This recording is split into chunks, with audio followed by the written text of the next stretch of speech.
18 और 19 मई 2024 की रात लगभग 2:15 के आसपास में महाराष्ट्र प्रदेश का एक शहर है पुणे और उसी का ही एक इलाका लगता है कल्याण नगर। दरअसल इस रास्ते में एक लड़का गुजरता है, वहां से जा रहा था कि अपनी महंगी कार के साथ में उस कार को वह खुद चला रहा था, जिसकी उम्र लगभग 17 साल 18 महीने के आसपास होती है। नाबालिग होने के बावजूद उसने पहले तो 12वीं पास होने की खुशी में अपने दोस्तों को पार्टी दी। दोस्तों पार्टी देने के बाद में उस कार को वो खुद ही ड्राइव करता है और वो भी 200 की स्पीड में चलाता है।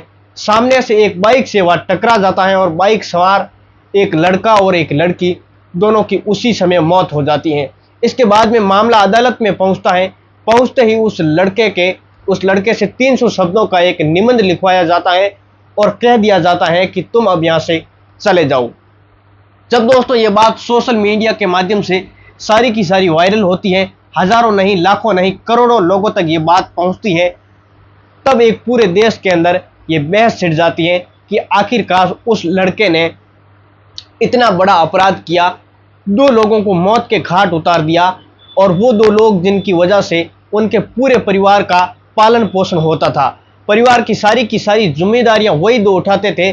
दरअसल कानून इतना लचीला कैसे हो सकता है जिसकी वजह से फिर बहस होना लाजमी था। आज की कहानी मैं जो आपको सुनाने जा रहा हूं, इस कहानी में ही कुछ ऐसा ही होता है। 1-2 नहीं बल्कि 23 बालकों की मौत हो जाती है। जब बालक मारते हैं तो उसी विद्यालय के अंदर से, उसी परिसर के अंदर जब उनकी कब्र बनाई जाती है तो मुख्यमंत्री है जो उनके प्रदेश का वो भरोसा दिलाता है कि इस गांव को मैं गोद लेता हूं और इस गांव के विकास के लिए पूरी की पूरी मैं कोशिश करूंगा विकास करने के लिए। तभी मुख्यमंत्री कभी उस गांव में लेकिन आए ही नहीं, ना ही कभी इस मामले को अपराधी थे उन्हें कोई बड़ी सजा मिल सकी और है जो उन्हें आसानी से जमानत भी मिल जाती है और वह आराम से अब बाहर घूम रहे हैं।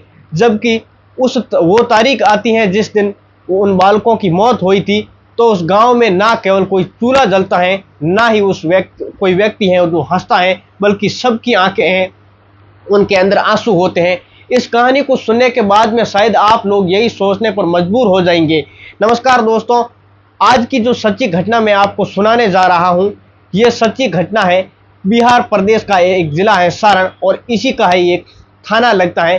दोस्तों आपको बता दें कि दरअसल बात कर रहा हूं मैं बिहार की राजधानी पटना की 80 किलोमीटर दूर एक गांव लगता है, उसी गांव का एक विद्यालय है। बात कर रहा हूं 16 जुलाई 2013 की। दरअसल मेनू के हिसाब से उस दिन चावल और आलू यानी कि सोयाबीन की सब्जी तैयार होनी थी और जैसे ही रसोइये ने ये काम करना शुरू किया तो उसके बाद में फिर वह देखता है रसोई के अंदर तेल नहीं होता है, सरसों का तेल खत्म हो जाता है। वह सीधा हेड मास्टर के पास पहुंच जाता है। हेड मास्टर यानी कि मीना देवी और रसोईया यानी कि पन्ना देवी सीधा पहुंच जाती हैं हेड मास्टर के पास में और उसको जाकर वह कहती हैं कि मैडम सरसों का तेल तो खत्म हो गया है, अब क्या तुम सरसों का तेल मंगवा दोगे। तभी वह मैडम कहती हैं कि परेशान क्यों होती हो, मेरे घर में अभी अभी सरसों का तेल लाया है, बालक को भेज दो। और वहां पर एक जगह वो बताती हैं, वहां पर तेल रख लिया है, वो तेल लेकर आ जाएगा। ठीक है। वैसे ही पन्ना देवी ने किसी बच्चे से कहा कि मैडम के घर जाओ और वहां से जाकर आप तेल लेकर आ जाओ।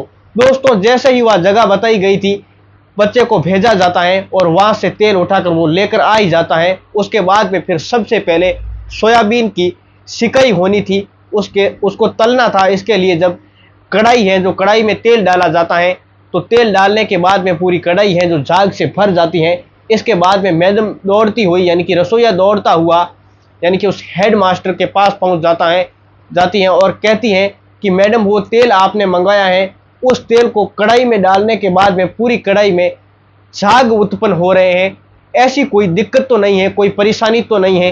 तो हेडमास्टर साहिबा होती हैं, वो कहती हैं कि तुम परेशान क्यों होती हो, मैंने अपने हाथों से तेल खरीदा है, इसलिए मुझे पूरा का पूरा विश्वास है कि तेल में कोई किस तरीके की कोई गड़बड़ नहीं है, तुम जाकर अपने खाने पर ध्यान दो। अब रसोईया है वो जाती हैं। इस रसोईया के 3 बच्चे इसी विद्यालय में पढ़ते हैं और रसोईया जाती हैं, चावल बनाती हैं, सोयाबीन और आलू की जो सब्जी है वो बनती है। वो बनने के बाद में फिर जब वक्त होता है तो उन बच्चों को वो खाना परोस दिया जाता है और जब बच्चे उस खाने को खाने के लिए तैयार थे, तब एक बच्चे ने जब उस खाना खाने का एक निवाला है जो उसका मुंह में रख देता है, तो मुंह में रख देने के बाद में बच्चा कहता है कि इसमें तो कुछ अजीब तरीके की दुर्गंध आ रही है, और बच्चे ने इसे खाना खाना छोड़ दिया, यानी कि खाना खाने से इनकार कर दिया कि हमारा तो इस खाना खाने का बिल्कुल भी मन नहीं कर रहा है दोस्तों। लेकिन वहां पर हेड मास्टर खड़ी हुई थी जिनका नाम मीना देवी होता है। वो मीना देवी ने सब बच्चों को डांटते हुए, फटकारते हुए ये कहा कि तुम लोगों के दिमाग को कुछ ज्यादा ही खराब हो चुका है दोस्तों, इसलिए चुपचाप वो बच्चे बैठकर खाने को खाने लगते हैं। वो मैडम कहती है कि अगर किसी ने खाना खाने से ऐतराज किया तो उसे मैं उसकी पिटाई लगाऊंगी। जब दोस्तों ये बात हेड मास्टर बोलती हैं तो उन बच्चों को तो मजबूरी थी बच्चों की, और किसी मास्टर के सामने बच्चे बात है जो बोलते भी नहीं है, बोलने की उनकी आराम से इत्मीनान से है, जो जितना जितना खाना इसके हिस्से में आया था बच्चों के उतना उतना खाना है जो बच्चे आराम से खा लेते हैं। लगभग 30 मिनट का समय बीत चुका था। 30 मिनट के समय बीतने के बाद में बच्चों के पेट में दर्द होने की शिकायत होती है। बच्चे शिकायत करते हैं तो बच्चों को उल्टी भी होने लगती है, पेट दर्द होने लगता है, उल्टी होने लगती है। तो हेड मास्टर तक ये बात पहुंचती है। वो कहती हैं कि जिन जिन लोगों को ज़्यादा तबीयत खराब है, एक काम करो कि वो अपने घर चले जाए दोस्तों, क्योंकि वैसे भी दोपहर का समय हो गया था और अब ज़्यादा देर स्कूल खुलने वाला भी नहीं था, क्योंकि टाइम हो गया था। वहाँ जाकर आराम करना।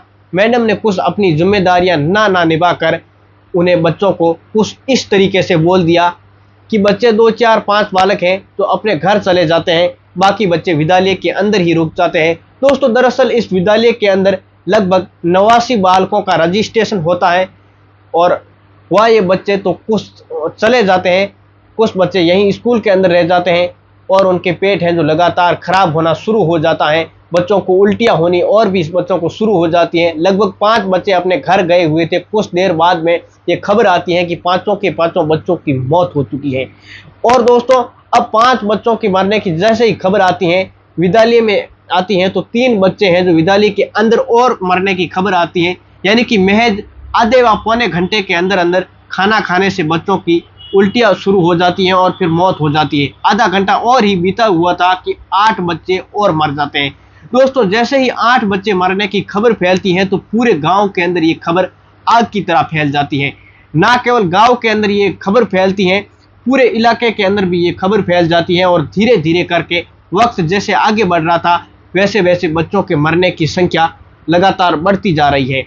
अब तक दोस्तों कुल मिलाकर 16 बच्चे हैं जो मर चुके थे। इसके हिसाब से अगर बाकी बच्चों की बात करें तो इसमें से कई ऐसे बच्चे थे जिनकी तबीयत है जो लगातार बिगड़ती चली जा रही थी दोस्तों। उन बच्चों को जितनी जल्दी हो सकता था गांव के डॉक्टर के पास में लेकर जाया जाता है, फिर नज़दीकी किसी CHC केंद्र हो या फिर PSC केंद्र हो वहाँ पर ले जाया जाता है, जहाँ पर स्वास्थ्य केंद्रों में बच्चों को एडमिट भी कराया जाता है। लेकिन उनकी लगातार और तबीयत है जो बिगड़ती चली जाती है, और जब तबीयत लगातार बिगड़ रही थी तो इस हिसाब से उन बच्चों का हायर मेडिकल सेंटर रेफर कर दिया जाता है, यानी कि सारे के सारे बच्चे अभी गंभीर हालात में थे, जिनकी तबीयत है जो लगातार बिगड़ती चली जा रही थी। रसोइया की भी है तो हालात लगातार बिगड़ती चली जा रही थी, और रसोइया सहित सब बच्चों को पटना के एक मेडिकल कॉलेज में भर्ती कराया जाता है। और कुछ ही घंटों के बाद में ये खबर फैल जाती है कि 23 बालकों की मौत हो चुकी है, जबकि 25 बालकों की हालात बहुत ज़्यादा खराब है। रसोइया की भी हालात बहुत ज़्यादा खराब है। रसोइये की 2 बच्चों की तो अब तक मौत हो चुकी है, और बच्चों की ज़िंदगी और एक बच्चा तो मौत और ज़िंदगी के बीच लड़ रहा है। इधर जो हेड मास्टर होती हैं वो अपने जैसे ही उसे पता चलता है कि बच्चे लगातार मर रहे हैं, शायद खाना खाने की वजह से, इसी वजह से मर रहे हैं, तो आखिरकार क्या वजह रही होगी ये रसोइया भी नहीं जानता था और हेड मास्टर भी नहीं जानता था।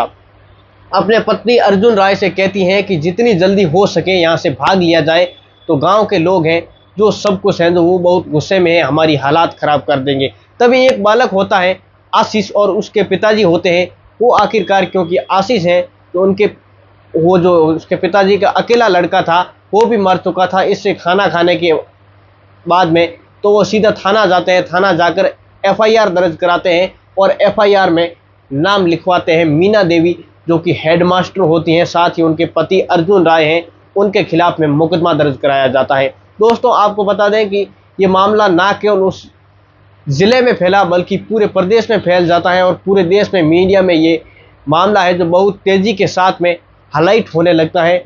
लेकिन हर कोई ये जानना चाहता था कि आखिरकार इन बच्चों की जो मौत हुई है उसकी क्या वजह रही होगी। कुछ बच्चों का इलाज तो चल रहा था और कुछ बच्चे हैं जो मर मर के वापस अपने गांव की तरफ हैं, जो उन्हें ले जाया जा रहे थे, और सब लोग हैं जो उन बच्चों को इकट्ठा करते हैं और एक जगह स्कूल के ही प्रांगण में रख लिया जाता है। अगला दिन यानी कि 17 जुलाई का आता है। 17 जुलाई के बाद में फिर से कम आसपास के 100 गांवों के लोग वहां पे इकट्ठा हो जाते हैं और इस घटना को लेकर लोग हैं जो बहुत ज़्यादा तरीके से उबाल में थे। सबसे पहले वो थाने में जाकर लोग हंगामा करते हैं, थाने में तोड़-फोड़ करना शुरू कर देते हैं। वहाँ पर सरकारी वाहन होते हैं उसमें आग लगाई जाती है और प्राइवेट कुछ वाहन होते हैं उसमें भी आग लगा देते हैं। सड़क को जाम कर देते हैं और उसके बाद में यहाँ तक कि बात नहीं थमती, रेल पटरियों को भी जाम लगा देते हैं। जगह जगह पर बिहार के अंदर धरना प्रदर्शन होना शुरू हो जाता है। अगले दिन बड़ी संख्या में है जो बच्चे खाना खाने से इनकार कर देते हैं। ना केवल उस ज़िले में बल्कि जहाँ जहाँ तक ये खबर फैलती है बच्चों के मन में यही चल रहा था, दहशत यही फैली हुई थी कि आखिरकार करें तो अब क्या करें। पूरे गांव में है जो रोआ पेटी मची हुई थी और बच्चों को लेकर ये रो रहे थे, चीख रहे थे। कई बच्चे तो ऐसे थे जो अपने माँ बाप के इकलौते थे और कई बच्चे ऐसे थे जो एक दो थे। लेकिन बात चाहे इकलौते की हो चाहे ज़्यादा बच्चों की हो, हालात ज़्यादा खराब हो रही थी जब मुख्यमंत्री ने ये आदेश दिया कि जब इस गाँव को मैं गोद लेता हूँ, साथ ही इस मामले में उच्च स्तरीय भी जांच बैठाई जाएगी। जो भी दोषी होगा उसी दोषी को हर कीमत पर बख्शा नहीं जाएगा। एसआईटी का गठन होता है और एसआईटी का गठन करने के बाद में साथ ही ये ऐलान किया जाता है कि मृतकों के परिवार को 2-2 लाख का मुआवजा भी दिया जाएगा।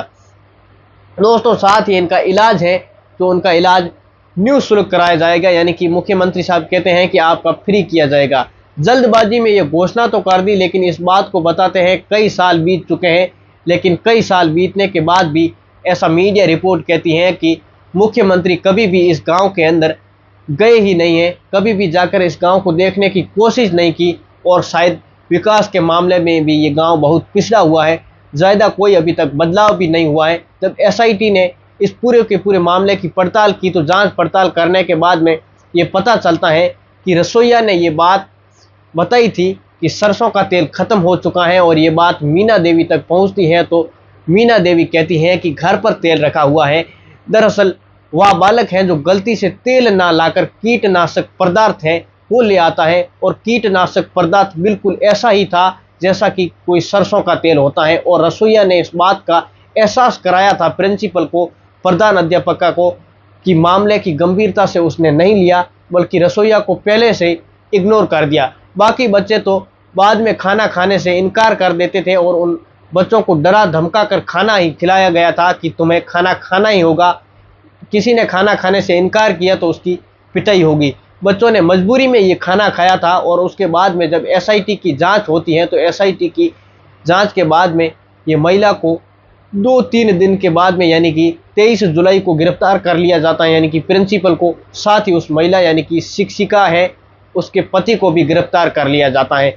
और मामले की फिर अदालत में सुनवाई होती है और उधर लगभग कई दिनों तक ये बताया जाता है कि 1 महीने से ज़्यादा रसोइये का और उन जो बाकी 25 बच्चे थे उनका इलाज चल रहा है। और रसोइये के बच्चे हैं जो मर चुके हैं 2, तो एक हैं जो बच्चा बाकी बचा हुआ था, उस बच्चे को वो लेकर वापस आते हैं और जो बच्चे मरे हुए थे उन बच्चों को उसी विद्यालय के अंदर में कब्र बना दी जाती है और उन्हीं को वहीं पर दफना दिया जाता है। एक तरह से स्मारक बना दिया जाता है ताकि उनकी याद में हर साल उन्हें याद करके उनको श्रद्धांजलि दी जा सके। अब वक्त आगे बढ़ता है और वक्त आगे बढ़ने के बाद में 29 अगस्त 2016 को इस महिला को यानी कि प्रधानाध्यापक है जो होती हैं उसको दोषी करार दे दिया जाता है और जो उसका पति होता है उसके खिलाफ में कोई सबूत नहीं मिलता है कि इस मामले में इनका कोई दोष है या नहीं है, जबकि ये बताया जाता है कि उन्होंने ही किसी चीनी मिल के में जो गोपालगंज में लगती है उसी गोपालगंज से चीनी मिल से वह कीटनाशक पदार्थ हैं वो लेके आए थे। और ऐसा भी मीडिया रिपोर्ट कहती है कि वह एक ऐसे बर्तन में, ऐसे डिब्बे में, ऐसे कंटेनर में वो रखा हुआ था, जिस कंटेनर के बाद में सरसों का तेल भी उपयोग किया जाने लगा है। वही सरसों का तेल जो फिर विदाली पहुंच जाता है, जिसकी वजह से ये हादसा हो जाता है। इस महिला को 17 साल में कारावास की सज़ा सुनाई जाती है, 17 साल की। लेकिन 3 जुलाई 2017 को फिर वह रिया कोर्ट में महिला कोर्ट में अपील करती हैं और हाई कोर्ट से इनको जमानत मिल जाती है। ऐसा बताया जाता है कि ये महिला फिर बाहर निकल कर आ जाती है। अब ये फिलहाल ऐसे दावे कर रही है कि जैसे क्या कुछ उसने दोष किया ही नहीं था, और वह बार बार उच्च कोर्ट में जाकर ये अपील कर रही है कि जो भी हुआ है वो मेरी कोई गलती नहीं है, और अगर इसमें हेडमास्टर की गलती नहीं है तो फिर गलती किसकी है। ये साबित करने में भी दशकों बीत जाएंगे, लेकिन वो महिला आराम से अपने घर पर रहेगी या फिर विद्यालय में पढ़ाने के लिए जाएगी। लेकिन बच्चों के जो साथ में जो हुआ, जो मर गए, जो ख़त्म हो गए, उनके परिवार वालों का कभी इंसाफ मिलेगा या नहीं मिलेगा, इसके बारे में कुछ भी कह नहीं सकते। ठीक वैसे ही जैसे कि महाराष्ट्र के पुणे में एक रईस जायदा जो अरबपति परिवार में से बिलोंग करता था, 12 साल में 12वीं पास की थी, उसी खुशी में अपने दोस्त को पार्टी देता है। मैच 90 मिनट के अंदर ही उसने 8000 की अपने साथियों के साथ में शराब पिलाई रखी थी, और इतना खुश था कि उसे कार में बैठकर खुद ड्राइव कर रहा था, और ड्राइव करने के बाद में सीधा दौड़ाने लगता है, वो भी 200 की स्पीड में, और ऐसे लोगों की वो हत्या कर देता है, जैसे कि किसी लोगों के मौत के उस घाट उतार देता है, जिनकी वजह से उनका पूरा परिवार है जो पल रहा था। दोस्तों, इस पूरा घटनाक्रम को अब सुनाने का उद्देश्य किसी को परेशान करना नहीं था, किसी का दिल दुखाना नहीं था, बल्कि आपको सावचेत करना था, आपको सचेत करना था कि किस प्रकार की घटनाएं भी होती हैं। नमस्कार, मैं शफी खान। एक बार आप वीडियो को लाइक करें, चैनल को सब्सक्राइब करें। मिलते हैं एक और इंटरेस्टिंग कहानी में, तब तक के लिए थैंक यू सो मच।